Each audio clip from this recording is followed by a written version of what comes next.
Bare months na. Ramdam ko na yung Pasko. Papatugtog nga ako. Ever I see girls and boys selling lanterns on the streets. I remember the joy. Ba't nandyan ka? Wala ka dyan kanina. Ay, yan ang sinasabi ko sa'yo. Siyempre naririnig ko Pasko na malapit na eh. Kilala mo ba to si Jose? Jose Cuervo? Ay, hindi! Bago ko ay sana nga kita mag-inom eh. Kaya talaga ako nandito. Nako ka. Hindi ako nagiinom. Minsan na lang ako dumayo dito. Ayaw bang kasama si Jose? Nakasid ako ngayon eh. Ina-acid ka ba ngayon?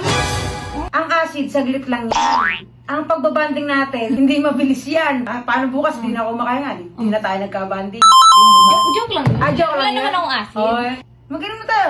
Ngayon na. Oo, ngayon na. Nakakagulat ka na. Ano, next year na lang. Ayog na.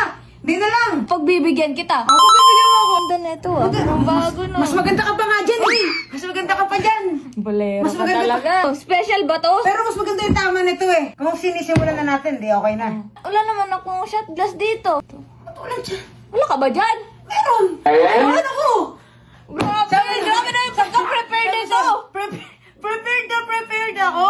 Matara, satin natin. Isa sa mga favor ko talaga, Jose Cuervo.